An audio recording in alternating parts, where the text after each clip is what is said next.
It's always cool when you start a YouTube video and you light a dumpster fire before you film it, and then when the when the video is over, then you can refer back to Instagram and see just how bad the dumpster fire got. Right? Guys, welcome back. This is Eric here and Chad with Iraq Veteran 8888, and today we've got another Gun Gripe episode for you, and we're going to be talking about the anti-gunners in game.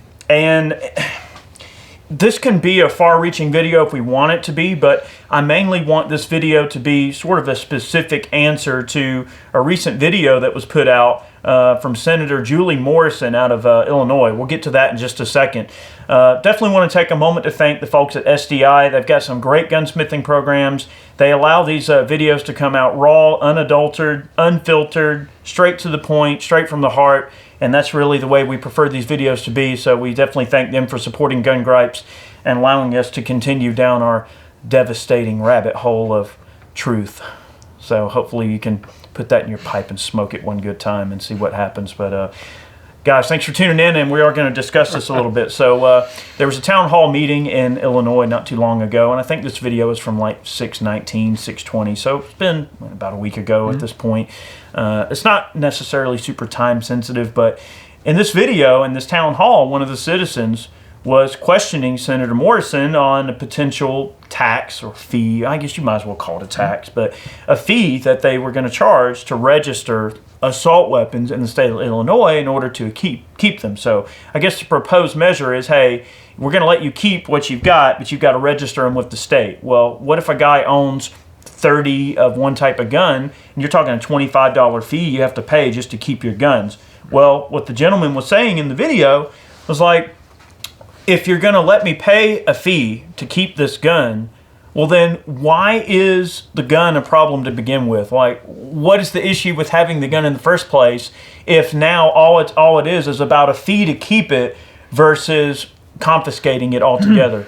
Well, it's a fee, so we know who's got what. And since, you're a law-abiding citizen, you can keep it until another one's used in a crime, and then now we know where they all are, so we're going to send our redcoats to get them. That's exactly. So when we talk about the end game, the anti-gunner end game is not a left thing. It's not a right thing. It's not a Democrat thing. It's not a Republican thing. The whole anti-gunner end game comes to a couple of basic terms, all right? It's either an opinion that's built on ignorance, okay, not knowing, and that's okay. We're all guilty of not knowing, right? Is that to say that just because you don't possess all the infinite wisdom of the cosmos that you're all of a sudden this horrible person just because you don't know? No, we're all ignorant, okay? So you're either ignorant, willfully ignorant, evil, or insane. Or you're just a statist and you want all the power, and then that's the only reason to hate guns. It literally, it's the same as saying, oh, well, someone fell in a hole, let me ban shovels. It doesn't make sense. A person still has to dig the hole. It's not the tool's fault just because a person commits evil with something. So the end game, all right, so getting to Julie's response, she's like, well, and I wish I could share the video because the look on this lady's face is so smug, and it just reeks of power. Like it's like, well, maybe we just won't have a fee. Maybe we'll just come confiscate them all. Yeah, it says maybe we'll just have a confiscation and you won't have to worry about having to pay a fine. Because she was just tired of dealing with this, the citizen's interrogation of her and her being put on the spot. Right. So it's important at the state level, at these town hall meetings, when you're talking to representatives, when you're voting for representatives, that these folks need to understand that you're going to hold their feet to the fire when they don't do things in accordance with freedom, with liberty. I mean, when you take that oath of office, when you've raised that right hand, when you swear, you are swearing to defend the Constitution against all enemies, foreign and domestic. The Constitution is the ultimate law of the land. You don't have to be a statist. You don't have to be pro-government to be pro-freedom.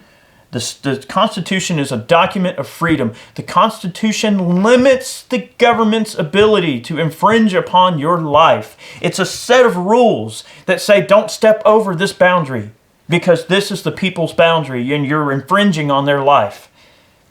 And that's a really easy way to think about it. Again, not a left, not a right thing. This is just freedom. You're either pro-freedom or you're not. You're pro-liberty or you're not. And I think that a lot of people toe the line of freedom more than they do political bias in either direction. Extreme left, Antifa, and all this socialism sort of go towards that end. Push the right over into this pile, and they're a bunch of, white supremacist crazies with guns. Neo-Nazis. That's just not us. That's not the average gun owner. And when I'm talking about the average gun owner in this video, I'm talking to you, Jewish guy that owns a gun, or you, black fellow that owns a gun, or you, gay or lesbian person who owns a gun. I'm talking to you. I'm not talking to the extreme right whack job who the left, and I hate to draw those conclusions, but they want those sides fighting against each other. So they're always the anti-gunners are always going to point the finger, oh, it's those crazies on the right. Mm-hmm. You know what I mean? Well, so they want to paint all gun owners with the same brush. I mean, bottom line, they just want the general consensus with not only their constituency, but also with the entire country, the public at large, just to have the same opinion of gun owners that we're a bunch of crazed out, whacked out nut jobs that we're just going to take one thing to make us all snap, and then there's going to be just mass pandemonium, and it's just going to get crazy. It hasn't yet, but they think that they can just take the Constitution and say, okay, well, here we go, I'm just going to rip it up. Yep. That's the ultimate end goal, is they want to change the framework that this country is built on. Bottom line, they want that document gone, out of here, see you later, get it off the table, let's do something new. Hey, you remember that book, 1984? I think that's a good place to start, don't you? Yeah. I didn't know that Ronald McDonald was a country gentleman. No, I'm you very gotta get like old timey, like Colonel Sanders. Well, maybe I will like paint. He's got like yellow skin and like the big red hair. Don't, man. Why not? No. Yeah, it'd be a good Halloween Life, costume. liberty, and the pursuit of happiness. I mean, if you think about it, it's really just that simple, right? So all these folks in all these different camps want to treat this thing like, oh, well, my moral superiority gets to determine how you get to do this. Oh, well, my moral superiority gets to determine how you do that. Because I know what's best for you. Because I know what's best for you. But really, then you've got folks in the middle that are just trying to live their lives how they want. And I've kind of put off talking about this a bit in previous videos, but I'm kind of at a point of no return. I mean, if you're going to go down the liberty path, then you have to give people the liberty, right? Mm-hmm. And it's not a choice that I make to go, you know what, well, because I want this liberty applied to me, I'm going to allow that liberty to be applied to this person. No, liberty is liberty. So you can't be pro-freedom and pro-liberty and not allow those liberties to apply to everyone else and want them to have the happiness that they seek. And that means, all these states that are decriminalizing mushrooms and marijuana. Now, I'm not a drug user myself. However, I feel that if it's towing the line of liberty, and if that liberty can apply to everyone and people can be responsible and no victims are created, nobody gets hurt, I say legalize the heck out of it. People ought to be able to live the way they want. Freedom. You know what I mean? Freedom to choose. All people want is a choice. And just like you want your choice to consume mushrooms and marijuana, I want my choice to own a machine gun. I want my choice to be able to protect my family the way I want. I want my choice to be able to put a suppressor into my firearm so I don't have to worry about hurting people's ears when I'm shooting. It's all about choice. Mm-hmm. You should be able to choose who you get to marry, who you love. How in the world would that not be a choice? Life, liberty, and the pursuit of happiness. It's pretty simple. It's plain. Right? If you're making a grocery list, right? All right, we all do it. We all write down our grocery list. What do you write down first? Milk, bread, right? Why do you write down milk and bread first on a grocery list? You ever think about that? because we as people are programmed to put our most important things at the top of the list, right? I can't make a sandwich without bread. I might forget the meat or the peanut butter or the jelly or the cheese, but I can make a sandwich with a little bit of this and that pile as long as I remember my bread, right? So the Constitution is the same way. The Founding Fathers made a list to protect you. They made a grocery list of rights.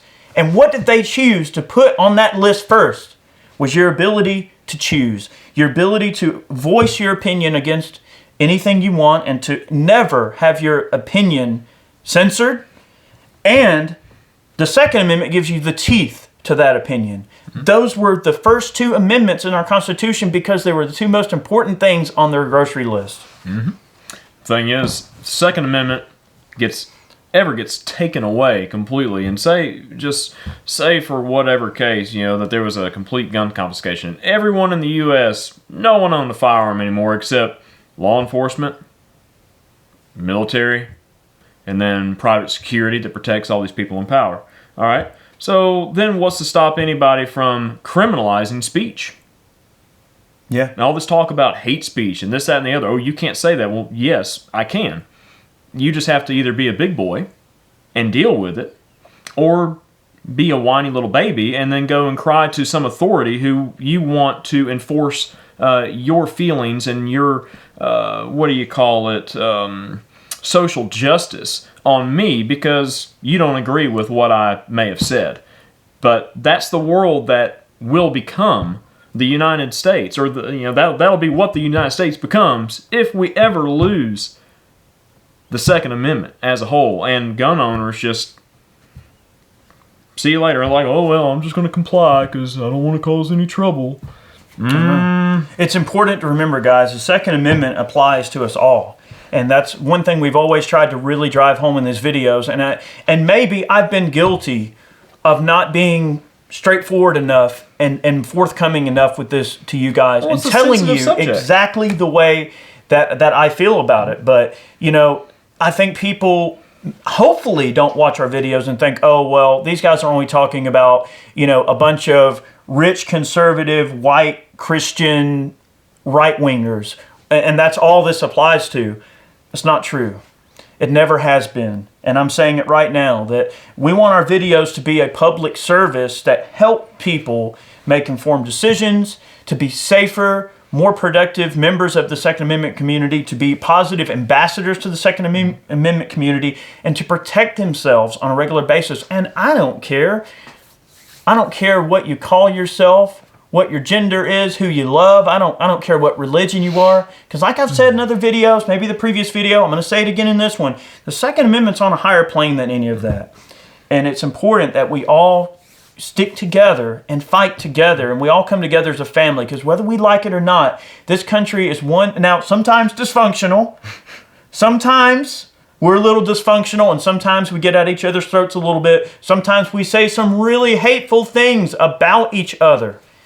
But if you take those people that say those hateful things and you put them in the same room together, I promise you that they would not say those hateful things. What you say to somebody through a keyboard on the internet and what you say in real life are two different things. But when we make these videos, we're speaking to you as if you're standing right here. I think it's important that people realize that this whole social media thing, it can be a separation of reality, and you have to be careful not to allow that to happen, not to let the human side to go away. And I think that the anti-gunners, whatever camp they fall in, left or right or whoever, they're really good at dehumanizing the situation that they're creating and using this emotional rhetoric to drive home what the end goal really is, which is statism. One way or the other, it all is going to lead back to statism. So unless you're for the government doing everything for you, saying everything that you're going to do, and telling you what you are and aren't going to do, then you're pro-liberty. So just get on the bandwagon, guys. Get on the freedom train, because it's here. It's leaving. It's going. Yeah, but that's the thing. When this age of information and exchange of information that we have available to us now, there's no reason for us to be ignorant of each other's needs. And I think it's important that we stick together and understand that firearms are the tools that give our society teeth. and protect ourselves. So just keep that in mind. Maybe you're an anti-gunner and you're watching this because the title caught your attention. Maybe you're indifferent and you don't care. So maybe this swayed you in the direction of understanding where our overall perspective is on this thing. Sorry, I've been a little mouthy in this video. Anything you want to add? No, I've said it before. If you guys are interested in what a dystopian future might look like under complete government control, just go and read the book 1984. And read Brave New World. Yep, it's a very, very good novel, and it has a lot of things that you could see in society today, kind of going down that path. When you look at the social justice deal, hate speech, attacks on the First Amendment, attacks on the Second Amendment, the power that some of these elected representatives are really vying for, and just how insane some of the policies that they put out there are. I mean, look at Ocasio-Cortez and some of the things that she has said and done. Bernie Sanders, the more, crazy socialists that are out there. You really see George Orwell's insight into the future, and that, it's crazy, but it is a very good read, and it will give you some food for thought as far as what that future could look like if we lose our rights and just say the Constitution one day is ever rewritten, which would definitely lead to some kind of conflict here within the U.S. I guarantee it. That's one of the overall, themes of the book, is definitely overreach of rewriting history. So George Orwell's 1984 is a good read. Aldous Huxley wrote Brave New World. That's another wonderful, wonderful read. There's some other books, but those are good ones. Guys, thanks so much for watching today's video. We hope you enjoyed it. Maybe this was thought-provoking, and that's what we want to do, is make you think. So many YouTube channels, large YouTube channels especially, that use firearms as a means to drive a, let's just say, either a fun narrative or entertaining narrative. A lot of them are scared to put their true values out there on the table. And I believe that it's important for us as a YouTube channel. I mean, we're at like 2.2 million subscribers now. I think it's important for us to wear our values on our sleeve and for people to understand what we're about and what we support. And the beauty of it is Gun Gripes is the only place you're ever going to see these types of opinions. So if we're doing just a gun review or whatever we're doing, that all is just kind of, it is informational. It's just there. But Gun Gripes has always been a place for us to express concerns about attacks of the Second Amendment, attacks on our civil rights. Second Amendment is the most essential civil right that we have. It is an essential human right. One of the most important human rights on this entire planet is the ability to self-preserve, to self-regulate, to self-govern. Guys, thanks so much for watching today. Definitely want to take a moment to thank all of our Patreon supporters, all the folks who purchase man cans or t-shirts over on the website. All those funds go right back into supporting the channel. Thank you guys so much for believing in us and seeing value in what we do. We also are an Amazon affiliate. Check out our affiliate links. We do earn funds off of qualifying purchases that you make using our Amazon link. But a lot of products that we love and use on a regular basis are on our Amazon store. Check it out. Every purchase that you make supports the channel. We get a small kickback from that, which is a great indirect way to support what we do. Guys, thanks so much. We'll see you next time. Many more videos on the way. See you guys. Have a craving for milk.